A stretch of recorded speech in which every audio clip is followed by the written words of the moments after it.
Halo Halo Sumatera Sumatera Utara, Utara. selamat sore pemirsa Sumatera Utara hari ini hadir menjumpai Anda, memperbarui informasi Anda seputar Sumatera Utara edisi Senin 30 Januari 2023. Bersama saya Muhammad Budi SR. Dan saya Udranda Rolinka, sejumlah informasi menarik telah disiapkan oleh tim redaksi kami. Berikut berita selengkapnya.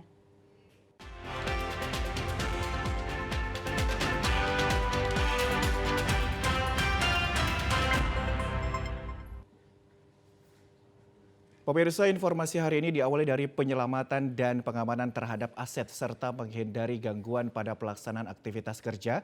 PT PN 4 melakukan pembongkaran warung liar yang berada di lahan hak guna usaha atau HGU Kebun Marihat.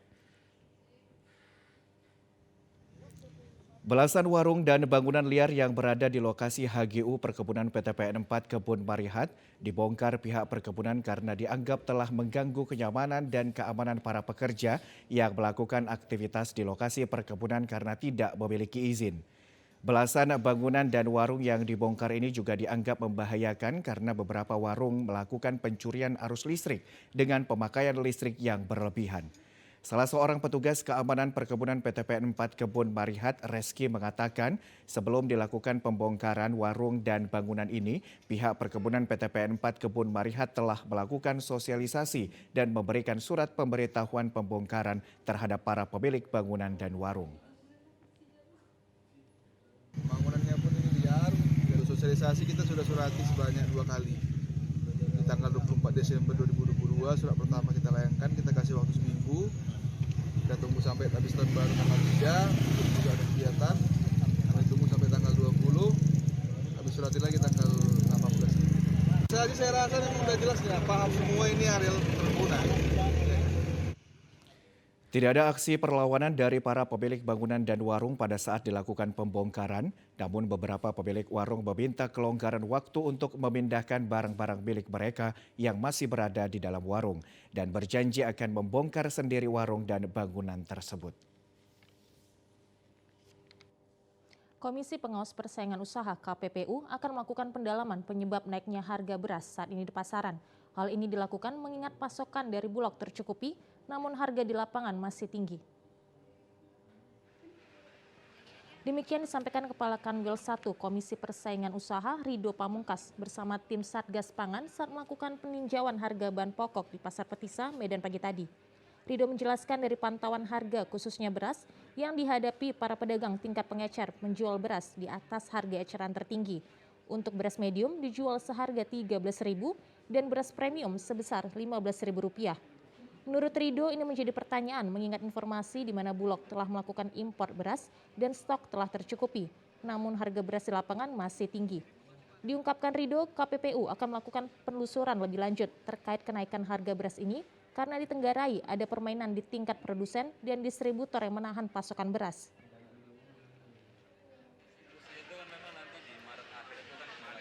Kalau dari yang tadi kita datangi memang dari Bulog sudah menyediakan untuk beras sesuai dengan HET yang medium itu per kilonya 9.950, jadi masyarakat bisa membeli yang disediakan oleh Bulog dan Bulog menyediakan setiap hari. Tapi yang di luar Bulog itu beberapa pedagang masih menjual di atas harga HET. Tadi kita temukan beras medium itu di harga sekitar Rp13.000, kemudian yang premiumnya Rp15.000. Nah, ini yang masih jadi pertanyaan karena informasi Bulog sudah melakukan importasi dan sudah tercukupi, ini harga di lapangan masih cukup tinggi. Nanti akan kita tindak lanjuti terkait dengan ini. Selain harga beras dari hasil peninjauan di Pasar Petisa pagi tadi, didapati kenaikan harga minyak makan yang berangsur naik. Hal ini menurut Rido berkaitan dengan minimnya pasokan minyak kita yang merupakan minyak curah program pemerintah yang menurut para pedagang sepekan terakhir tidak masuk dari distributor. Di beberapa pedagang lain di luar itu juga stok sedang kosong juga minyak kita.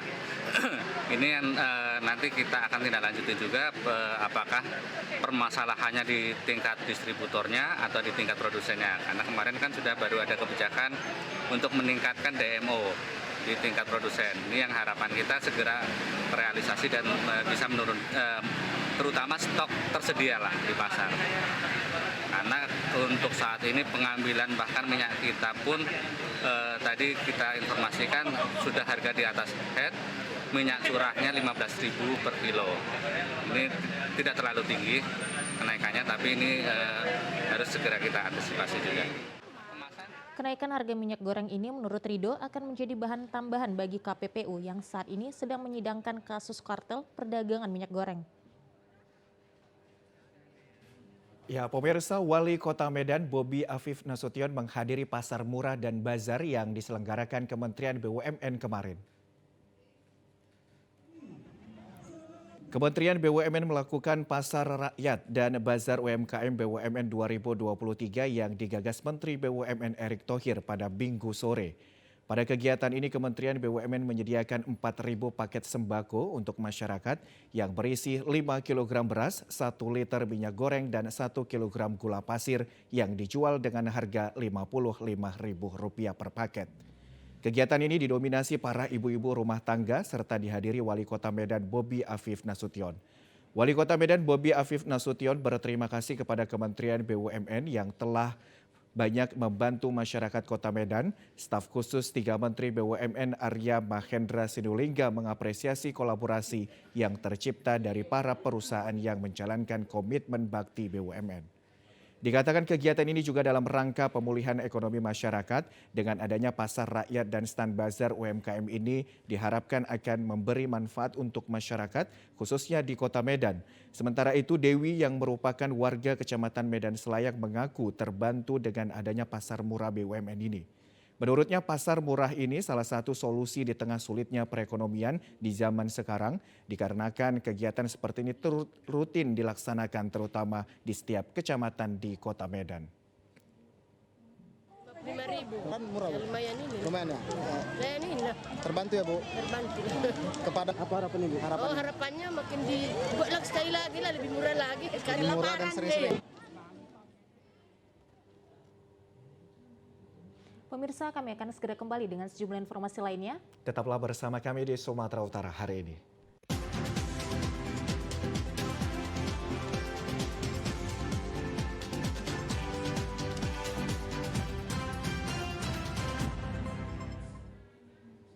Terima kasih Anda masih bersama kami. Pemirsa, Menteri Pemuda dan Olahraga Zainuddin Amali memastikan Indonesia siap menjadi tuan rumah F1 Powerboat yang akan digelar di Danau Toba, Sumatera Utara. Gelaran F1 H2O merupakan kejuaraan dunia powerboat yang diselenggarakan oleh Union International Motonautic dan disponsori H2O sehingga sering disebut sebagai F1 H2O. Kejuaraan ini merupakan kelas tertinggi dalam perlombaan powerboat yang juga menyandang nama F1 seperti layaknya lomba balap mobil. Indonesia kali ini mendapat kesempatan sebagai tuan rumah F1 Powerboat 2023 yang akan digelar pada 24 sampai dengan 26 Februari 2023. Untuk mengecek sejauh mana kesiapan Indonesia sebagai tuan rumah, Menpora Zainuddin Amali siang tadi mengunjungi kawasan Danau Toba, sekaligus memimpin rapat persiapan ajang F1 H2O bersama pemerintah Provinsi Sumatera Utara. Menteri Pemuda dan Olahraga berharap event yang diselenggarakan ini bisa sukses dan menjadi sejarah besar bagi kawasan Danau Toba. Berikut kita ikuti penjelasan Menpora Zainuddin Amali. Koordinasi persiapan pelaksanaan F1 H2O. Teman-teman tadi sudah mendengarkan ya rapat kita membahas tentang persiapan baik oleh pemerintah pusat, pemerintah provinsi maupun pemerintah kabupaten yang ada. Nah, teman-teman sekalian, ini adalah satu kebanggaan kita. Kebanggaan buat masyarakat di sekitar Danau Toba, masyarakat Sumatera Utara, dan juga Indonesia secara keseluruhan. Perlombaan F1 Powerboat selain bisa menjadi hiburan untuk masyarakat sekitar, juga akan berdampak pada perputaran ekonomi yang lebih luas di kawasan Danau Toba. Dengan terlaksananya gelaran F1 Powerboat sebagai langkah memperkenalkan wisata Danau Toba ke kancah dunia karena akan diikuti peserta dari berbagai negara. F1 Powerboat nantinya akan ditonton sekitar 140 juta orang melalui media digital. Ya, pemirsa, Komite Olahraga Militer Kodam 1 Bukit Barisan menargetkan raih 3 emas pada pertandingan tenis meja Pekan Olahraga Nasional tahun 2024 yang akan dilaksanakan di Provinsi Sumatera Utara dan Aceh. Menyongsong event besar PON ke-21, Kodam 1 Bukit Barisan menggelar turnamen tenis meja memperebutkan Piala Pangdam 1 Bukit Barisan di Gor Angsapura, Jalan AR Hakim Medan. Turnamen yang diikuti 389 atlet tenis meja dari 4 provinsi ini berlangsung 28 Januari 2023 dan berakhir kemarin malam yang ditutup Kasdam 1 Bukit Barisan Brigjen TNI Rifki Nawawi. Pada kejuaraan tenis meja Piala Pangdam 1 Bukit Barisan sebagai juara pertama untuk kategori pelajar putra-putri diraih Agung Febrian Matondang dari SMA Negeri 1 Air Joman. Kategori tunggal putri bebas diraih Sylvia Warsono dari PTM MD 79. Untuk putra diraih Bima Abdi Negara dari PTM SI Sumut. Sedangkan kategori ganda putra 100 tahun, juara 1 diraih Asep Salman Al-Farisi dan Sugianto dari PTM Angsapura. Pangdam 1 Bukit Barisan dalam sambutannya dibacakan Kasdam Brigjen TNI Rifki Nawawi mengatakan untuk mencapai prestasi tertinggi tidak bisa dilakukan secara instan. Dibutuhkan waktu yang panjang, latihan keras, terarah dan terukur dengan perencanaan yang matang. Diharapkan bakat dan bibit yang lahir dari pertandingan tenis meja ini dapat menjadikan atlet tenis meja yang handal di Provinsi Sumatera Utara dan bisa berprestasi pada PON 21 tahun 2024. Kejuaraan tenis meja Piala Pangdam 1 Bukit Barisan ini dilaksanakan selama 2 hari. Tujuannya untuk mencari bibit dan juga melatih para atlet untuk bisa bertanding, mental mereka untuk bertanding. Dan kejuaraan ini dalam rangka menyongsong diselenggarakannya PON ke-21 yang rencana akan dilaksanakan di Sumatera Utara dan Aceh. Target kita dalam PON nanti dari tenis meja ini kita target minimal 3 emas. Melalui turnamen tenis meja ini, Pangdam 1 Bukit Barisan berharap olahraga tenis meja semakin berkembang dan diminati di tanah air, khususnya di Sumatera Utara, serta akan lahir bibit atlet yang mampu mengukir prestasi di tingkat nasional dan internasional.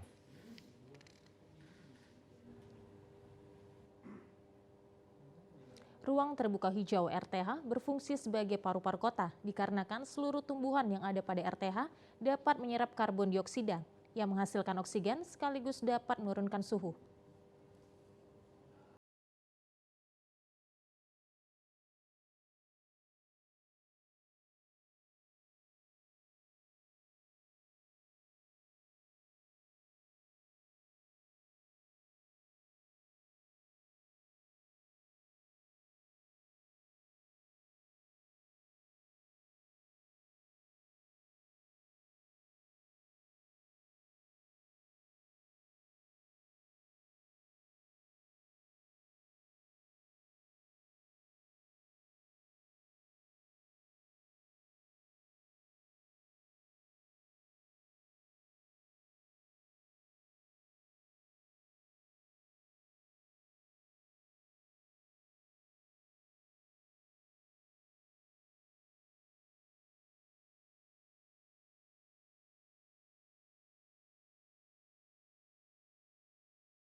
Jadi kami mengharap bantuan dari Pemda supaya kalau bisa fasilitasnya dilengkapi lah.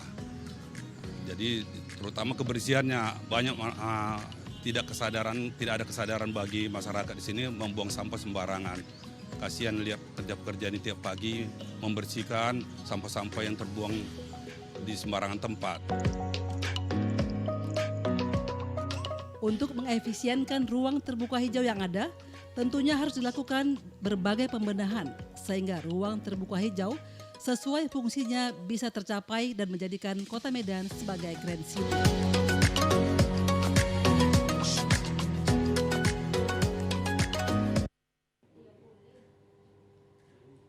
Ya, pemirsa, informasi lainnya akan kami hadirkan sesaat lagi. Tetaplah bersama kami di Sumatera Utara hari ini sore.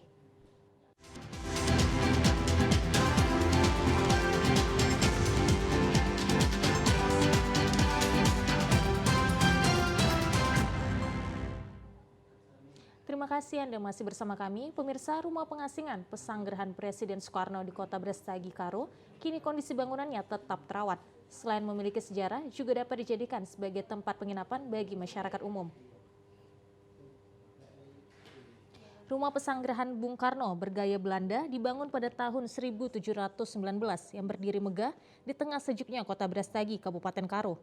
Bangunan sejarah agresi militer Belanda kedua dengan luas lahan sekitar 2 hektar, terdapat patung Bung Karno sedang duduk sembari menatap terbitnya sang mentari terbit, menjadi saksi sejarah perjuangan bangsa Indonesia. Bangunan rumah terbuat dari kayu jati menjadi tempat pengasingan tokoh perjuangan bangsa oleh Belanda, di antaranya Sultan Syahrir, Haji Agus Salim, dan Bung Karno. Sejumlah bukti sejarah masih tampak di dalam rumah pengasingan Bung Karno, Brastagi, yang saat ini dikelola oleh pemerintahan Provinsi Sumatera Utara. Foto-foto aktivitas Bung Karno di tempat pengasingan terpampang dengan baik di dinding bangunan dan beberapa replika sejarah masih tersimpan di ruang depan rumah. Meski Bung Karno hanya tinggal sekitar 27 hari di pengasingan Kota Brastagi, sebelum dibuang ke Kota Parapat, terdapat beberapa ruangan dijadikan tempat peristirahatan, aktivitas membaca, dan ruang aktivitas lainnya. Masa dalam pengungsian Bung Karno dijuluki masyarakat Karo sebagai Bapak Rakyat Sirulo, yang berarti lambang kemakmuran rakyat. Masyarakat Karo mencintai Bung Karno karena ajaran beliau memiliki nilai-nilai membangun kehidupan dengan semangat gotong royong, pluralisme, dan solidaritas. Bangunan sejarah perjuangan bangsa Pesanggerahan Bung Karno kini menjadi kunjungan wisatawan, khususnya bagi pelajar, sekaligus terdapat wisma untuk penginapan yang dimanfaatkan bagi pelancong untuk menikmati sejuknya Kota Brastagi. Pesanggerahan tempat pengasingan Presiden pertama Indonesia Bung Karno menjadi salah satu pilihan masyarakat yang berlibur karena memiliki panorama pegunungan dan taman yang asri. Meningkatnya jumlah kunjungan di Mes Pemprov Sumatera Utara, sejumlah fasilitas termasuk penginapan, musola, arena bermain, dan penghijauan mengalami perubahan signifikan. Pengelola bangunan berupaya memberikan pelayanan terbaik kepada masyarakat untuk menikmati liburan sehingga berdampak pada pendapatan daerah Provinsi Sumatera Utara. Salah seorang pengunjung, Miki Michael Sembiring, mengapresiasi kepada pemerintah melihat kondisi bangunan sejarah masih tetap terawat dan lokasi dikelola dengan nyaman, cocok untuk keluarga. Pesanggerahan Bung Karno yang dulu namanya dan diambil alih menjadi Mes Pemprov, ini cukup terjangkau untuk keluarga dan arti katanya ya masih bisa ditempati lah dari segi ekonomisnya bila dibandingkan dengan resort-resort yang lainnya. Terus kalau untuk situasi lingkungannya nggak kalah saing dengan Bukit Kubu karena taman dan area lingkungan parkir juga cukup memadai. Untuk kamarnya kondisinya, Pak? Kamar kondisi cukup bersih. Demikian halnya dengan Surya. Bersama keluarga menikmati liburan di Pesanggerahan Bung Karno, begitu nyaman dan dapat dijadikan tempat berkumpul bersama kerabat. Layak Pak, kalau tempatnya aman Pak, bersih, nggak sama dibandingkan sama inilah Pak, harga terjangkau Pak. Cocok untuk libur untuk keluarga juga ini Pak ya? Cocok sekali Pak, udaranya pun segar Pak, lingkungannya pun bagus, bersih. Pesanggerahan Bung Karno menjadi salah satu destinasi wisata Kota Brastagi bagi mancanegara maupun lokal dan layak sebagai sumber pendidikan untuk mengenal sejarah perjuangan bangsa, khususnya untuk generasi penerus bangsa. Ya pemirsa, tahukah Anda destinasi wisata alam Danau Laukawar, lereng Gunung Sinabung, Kabupaten Karo menjadi daya tarik wisatawan. Sejak turunnya aktivitas dan status Gunung Sinabung, kini wisata Laukawar kembali ramai dikunjungi wisatawan. Danau Laukawar merupakan salah satu destinasi wisata alam di Kabupaten Karo. Terletak di kawasan lereng Gunung Sinabung di Desa Kutagugung, Kecamatan Nadam Teran, Kabupaten Karo. Kembali ramai dikunjungi wisatawan terutama saat liburan dan akhir pekan. Beragam lokasi menarik yang disediakan pihak pengelola untuk menikmati pesona alam sekitar Danau Laukawar yang sejuk dan asri. Dengan harga tiket Rp35.000 per orang, pengunjung sudah dapat naik perahu speedboat menikmati pemandangan alam lereng Gunung Sinabung yang eksotis menuju lokasi wisata Maripro Danau Laukawar. Wisatawan juga dapat berkeliling area perairan danau yang memiliki luas sekitar 200 hektar. Airnya yang biru dan tenang dengan pemandangan deretan pohon hutan tropis yang rindang. Suasana nyaman yang menyejukkan mata, view danau vulkanik ini menjadi spot foto yang menawan. Pengelola wisata Laukawar juga menyediakan fasilitas gazebo, villa maupun kemah bagi pengunjung yang ingin menginap. Selain itu menyediakan sewa perahu, kano atau kendaraan apung wisata air di danau. Salah seorang wisatawan Desi menuturkan keindahan Danau Laukawar sangat menakjubkan, menyatu dengan alam yang damai sehingga dapat menghilangkan kepenatan. Liburan di Danau Laukawar yang berada di lereng Gunung Sinabung menjadi daya tarik tersendiri bagi pengunjung karena tempatnya yang sangat menarik dan harga tiket masuk yang terjangkau. Tempatnya bagus, nyaman, damai, terus fasilitasnya bagus, terus apanya lagi ya? Semuanya lah pokoknya. Kalau untuk keluarga cocok lah di sini. Gitu. Semuanya bagus. Sukses untuk Laukawar, untuk Villa Maripro. Yang rekom kemarin siapa deh? Ada sih beberapa teman udah datang ke sini, makanya direkomendasi ke sini, bagus tempatnya katanya. Coba beneran memang bagus. Okay. Bagus banget. Salah seorang pengelola wisata Danau Laukawar, Pelin Depari mengatakan status Gunung Sinabung Kabupaten Karo menurun menjadi level 2 waspada sejak 17 Mei 2022 lalu. Saat ini wisata Danau Laukawar kembali menggeliat, ramai dikunjungi wisatawan terutama saat liburan dan akhir pekan. Pelin Depari dan rekan lainnya yang merupakan relawan tanggap darurat BPBD Kabupaten Karo tetap berkoordinasi untuk fasilitas serta memantau perkembangan kondisi aktivitas Gunung Sinabung dan Danau Laukawar. Kurang 10 tahun erupsi Gunung Sinabung, ya sekaranglah mulai kita kembali buka wisata Danau Laukawar dan Villa Maripro. Nah, jadi di sini kita gunakan naik speedboat ke Villa Maripro untuk mengantisipasi membludaknya pengunjung ke Maripro. Jadi kita ada buat pembatasan melalui speedboat gitu.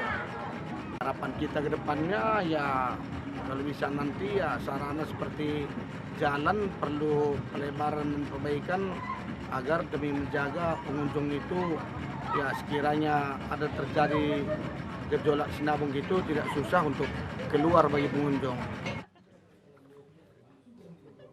Panorama Gunung Sinabung menjadi daya tarik tersendiri bagi para wisatawan. Saat ini ramai dikunjungi para wisatawan untuk melihat keindahan alam dan pesonanya yang menakjubkan. Sejak status Gunung Sinabung Kabupaten Karo menurun menjadi level 2 waspada dan setahun tidak erupsi, saat ini ramai dikunjungi wisatawan untuk berfoto bersama dengan keluarga dengan pemandangan lereng Sinabung. Kawasan yang mulai menghijau dan yang tandus karena pepohonan yang mati akibat erupsi menambah keeksotisan pemandangan alamnya. Panorama eksotis yang menghiasi sekitar lereng Gunung Sinabung dengan berbagai bentuk yang unik membuat pengunjung terpesona. Gunung api Sinabung dengan ketinggian 2.460 meter di atas permukaan laut diturunkan statusnya dari level 3 siaga menjadi level 2 waspada terhitung 17 Mei 2022 lalu. Masyarakat dan pengunjung tetap dihimbau waspada dan tidak memasuki kawasan zona merah yang berbahaya bagi keselamatan jiwa. Salah seorang pengunjung, Hesbai Duri, mengatakan ia sengaja datang ke lereng Sinabung untuk melihat dan mengetahui secara langsung kondisi Gunung Sinabung. Menurutnya, pemandangan alam yang eksotis lereng Sinabung menjadi daya tarik untuk berwisata dengan keluarga dan kerabat.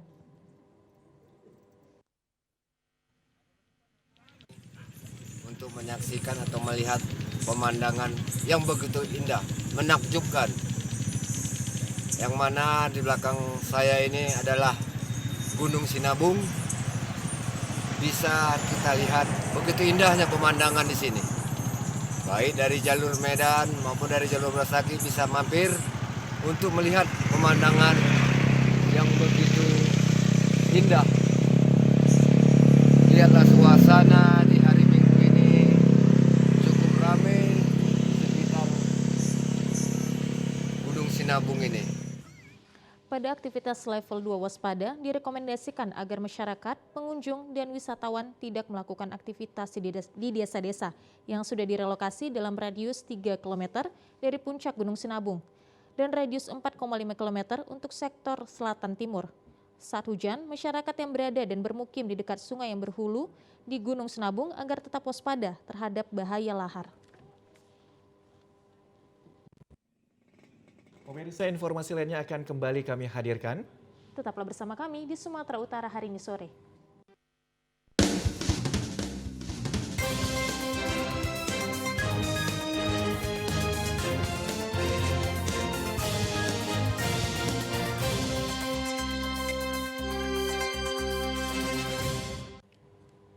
Terima kasih Anda masih bersama dengan kami. Pemirsa, orang tua diminta untuk tidak mengabaikan kesehatan anak meski dalam usia dini.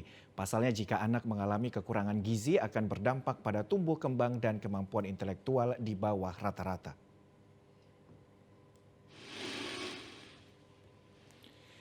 Dinas Kesehatan terus berupaya meningkatkan pelayanan di rumah sakit serta puskesmas posyandu yang ada di setiap daerah terpencil di Kabupaten Aceh Tengah, guna mengantisipasi gejala penyakit sejak dini bagi anak serta orang tua.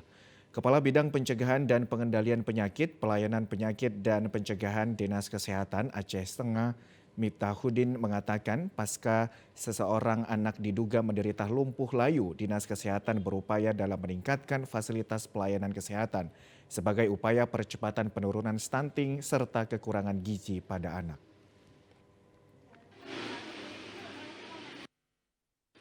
Sekali mungkin orang tua harus selalu menjaga kebersihan lingkungannya dengan cara menggunakan jamban yang sehat dan juga air bersih yang sehat. Kemudian yang kedua, selalu memeriksakan kesehatan bayi dengan cara mengunjungi fasilitas-fasilitas kesehatan, terutama di posyandu, puskesmas pembantu, dan puskesmas pelayanan kesehatan terdekat. Dinas Kesehatan menghimbau kepada orang tua untuk selalu menjaga kebersihan lingkungan serta rutin memeriksakan kesehatan bayi di tempat fasilitas kesehatan yang telah disediakan sebagai upaya pencegahan penyakit pada anak usia dini. Harga sejumlah bahan pokok seperti beras dan minyak goreng di pasar kota Kuala Simpang, Aceh Tamiang merangkak mulai naik.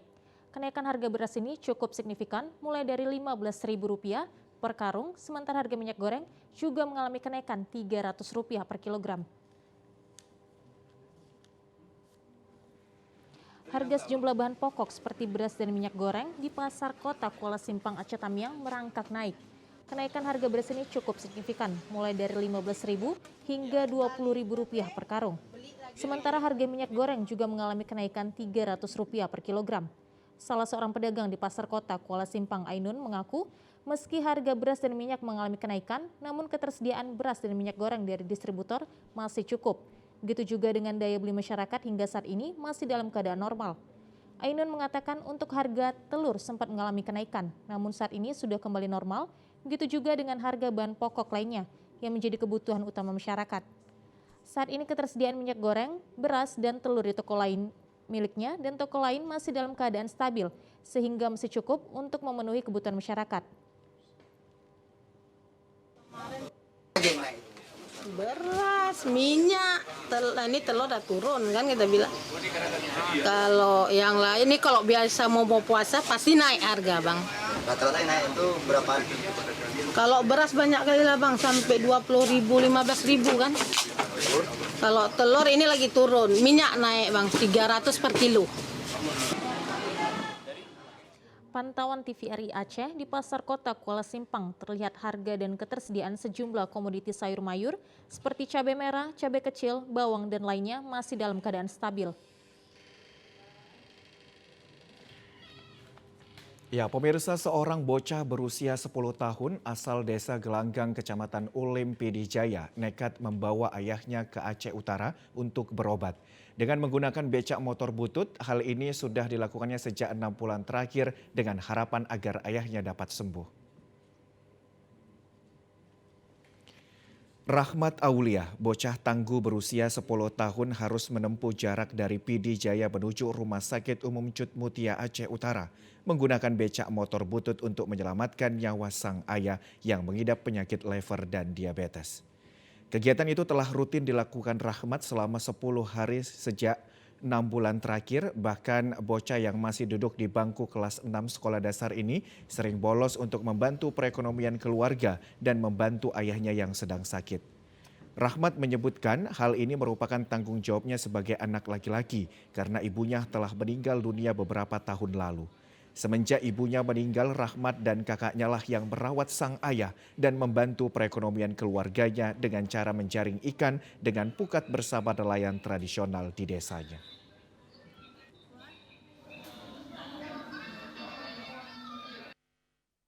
Kondisi menipis.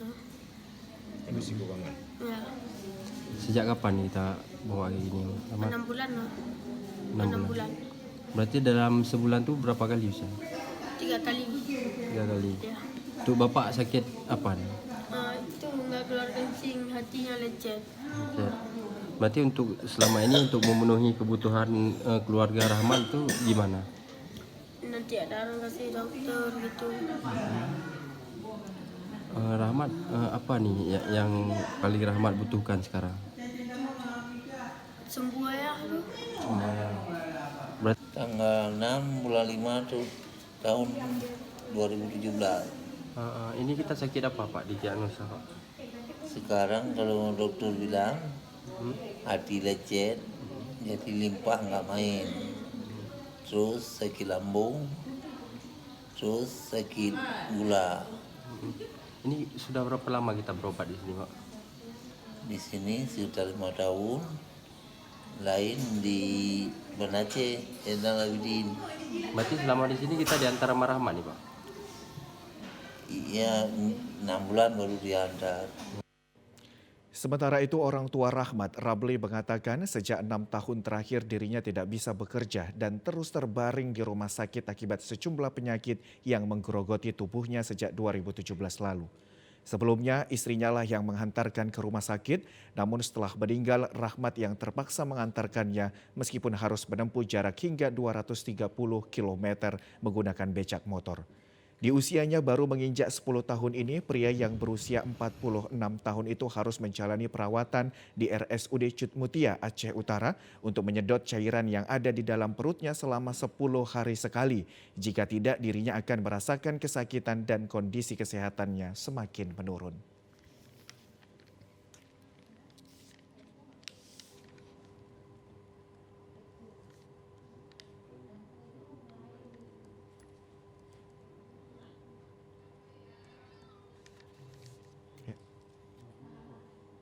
Kegiatan olahraga tenis meja yang dilakukan warga perumahan Green City digelar untuk meningkatkan tali silaturahmi sesama warga.